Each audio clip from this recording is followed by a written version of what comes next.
Hello learners, welcome you all on our YouTube channel success with economics. आज हम class 11th economics का second chapter assertion and reason करेंगे। Chapter है 5 year plan of India.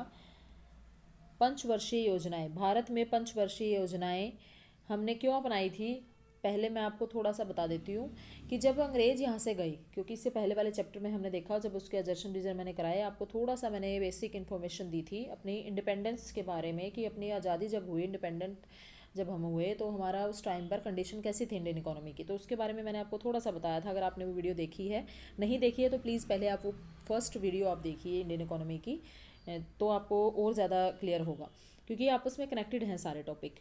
तो उस time पर हमारे पास इतने रिसोर्सेज तो कम थे, लेकिन हमारी ज़रूरतें कितनी थी, क्योंकि हमें एक बैकवर्ड इकोनॉमी मिली थी। तो उन ज़रूरतों को पूरा करने के लिए हमने अपने संसाधनों को स्किलफुली इस तरीके से अच्छे से यूज़ करना था ताकि हम अपनी अर्थव्यवस्था को एक गति पकड़ा सके, एक वाइब्रेंट इकोनॉमी में बदल सके। तो टाइम पीरियड मैं बता देती हूँ कि 12 पंचवर्षीय योजनाएं हमारे अब तक कंप्लीट हुई हैं। जो फर्स्ट प्लान था 1951 में शुरू हुआ, 1956 तक पंचवर्षीय योजना है ना, तो 5 साल के लिए टाइम पीरियड था। दूसरी पंचवर्षीय योजना 1956 से 61, तीसरी पंचवर्षीय योजना का टाइम पीरियड था 61 से 66। अब ये तीन योजनाएं प्रॉपर एक पंचवर्षीय योजना के हिसाब से चली। तीसरी 3 एनुअल प्लान्स थे, फिर तीन एक एक वर्ष के लिए योजनाएं बनी 66 से 69 तक। फिर फोर्थ प्लान, क्योंकि पंचवर्षीय योजना में चौथा जो प्लान था वो 5 साल के लिए, वो 69 से 74 था। फिफ्थ प्लान था हमारा 74 से 79। सिक्स्थ प्लान था 1980 से 85। सेवन्थ प्लान था 85 से 90, 1985 से 90। एट्थ प्लान था 92 से 97। अब आप कहोगे कि 90 के बाद सीधा 92, क्योंकि फिर 2 साल के लिए एक एक साल की 2 योजनाएं बनी थी। फिर है एट्थ प्लान 92 से 97। नाइन्थ प्लान था 97 से 2002। फिर 10th प्लान था 2002 से 2007। 11th प्लान यानी कि 11वीं पंचवर्षीय योजना 2007 से 12, और 12वीं पंचवर्षीय योजना थी 2012 से 2017।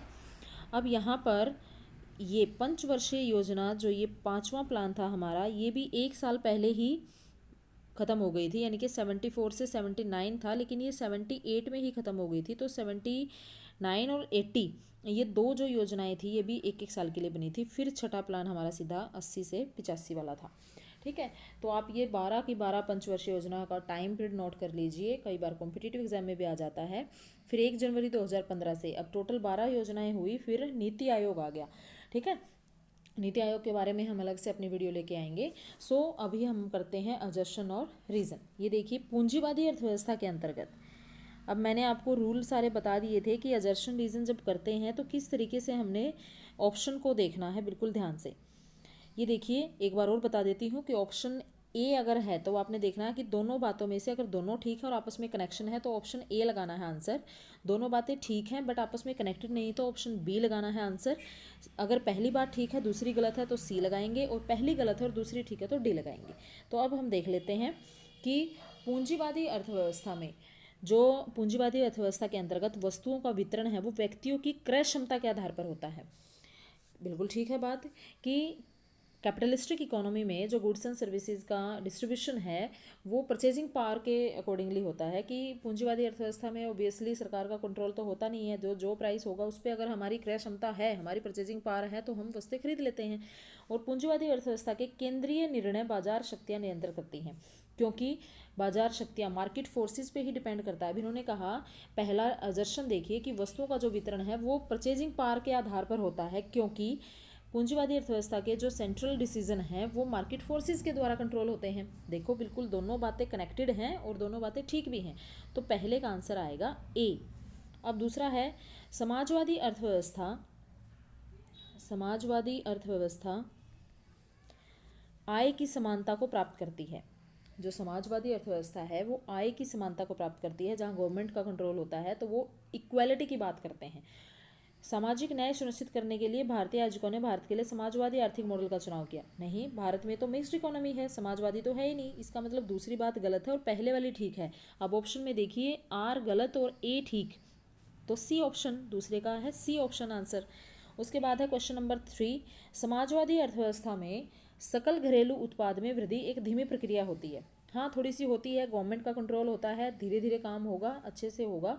तो जीडीपी में अगर इंक्रीज होता है तो थोड़ा सा स्लो प्रोसेस होगी, क्योंकि ये मेनली पब्लिक वेलफेयर का कंसेप्ट माइंड में लेके चलते हैं समाजवादी अर्थव्यवस्था। अब दूसरी पॉइंट है समाजवादी अर्थव्यवस्था में लाभ अधिकतिक्रम जो प्रॉफिट मैक्सिमाइजेशन है ये थ्योरी नहीं होती। बिल्कुल ठीक बात है। अब देखिए इनका कनेक्शन आपस में। इन्होंने कहा कि सोशलिस्टिक इकोनॉमी में जीडीपी की जो ग्रोथ है वो एक स्लो प्रोसेस होती है, क्योंकि इस टाइप की अर्थव्यवस्था में प्रॉफिट मैक्सिमाइजेशन का कंसेप्ट नहीं होता। देखो दोनों बातें बिल्कुल ठीक हैं और आपस में दोनों का कनेक्शन है, तो ए विल बी राइट आंसर। तीसरे का आएगा ए आंसर। अब है क्वेश्चन नंबर 4, आय के समान वितरण और न्यायोचित वितरण का अर्थ एक समान है, यानी कि equality of income, equal distribution and equitable distribution of income mean the same thing. Equal distribution और इक्विटेबल डिस्ट्रीब्यूशन, समान वितरण और न्यायोचित वितरण दोनों अलग बातें हैं, एक नहीं है। समान का मतलब होता है सबको एक जैसा मिलना, न्यायोचित मतलब न्याय के अकॉर्डिंगली कि किसको कितना मिलना चाहिए, तो दोनों बातें अलग हैं, एक नहीं है। तो पहली बात क्या हो गई, गलत हो गई। और पहली बात गलत है तो ऑप्शन डी में देखिए आप कि पहली गलत और दूसरी ठीक। तो वैसे तो दूसरी देखो समझने की ज़रूरत नहीं है, क्योंकि जब पहली गलत होगी तो ऑप्शन डी हम इसका आंसर लगा सकते हैं, ठीक है। लेकिन फिर भी आप देख लीजिए, आर सकल घरेलू उत्पाद में समृद्धि भारत में पंचवर्षीय योजनाओं का एक लक्ष्य है। बिल्कुल, जीडीपी में इंक्रीज होना ही तो हमारा पंचवर्षीय योजनाओं का लक्ष्य था। तो ठीक है, ये बात ए गलत है, आर ठीक है, डी डी इसका आंसर आ जाएगा, 4 का आएगा डी। अब उसके बाद है क्वेश्चन नंबर 5, 1950 से 90 की अवधि के दौरान नियोजन नीतियां भारतीय अर्थव्यवस्था में निर्धनता हटाने या मुद्रास्फीति को रोकने में विफल रही।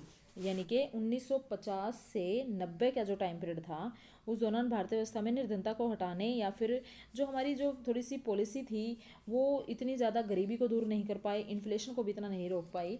तो ये बात ठीक है। अब इसमें आर जो आएगा यहाँ पर, वो आर यहाँ पर शो नहीं हो रहा, कट है ये, तो मैं आपको बता देती हूँ आर क्या है। रीज़न यहाँ पर क्या है, जो स्ट्रेटजी है growth by the planner prove to be a questionable dispensation of for the growth of Indian economy to the desired extent.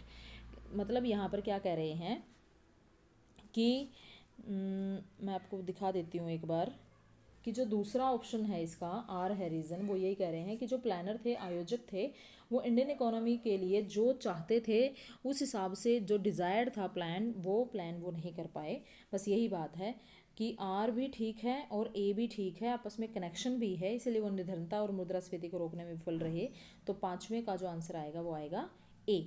I hope आपको ये बिल्कुल सारे के सारे क्वेश्चन क्लियर हैं। तो स्टार्टिंग में थोड़ा सा इन्फॉर्मेशन मैंने आपको जो दी वो भी आपके लिए बहुत ज़्यादा बेनिफिशियल है कॉम्पिटिटिव एग्जाम से भी, और आपके क्वेश्चन में जो आपके पेपर में क्वेश्चन पेपर जो आएगा वहाँ पर भी आपको बिल्कुल क्लियर ये हो कंसेप्ट हो जाएगा।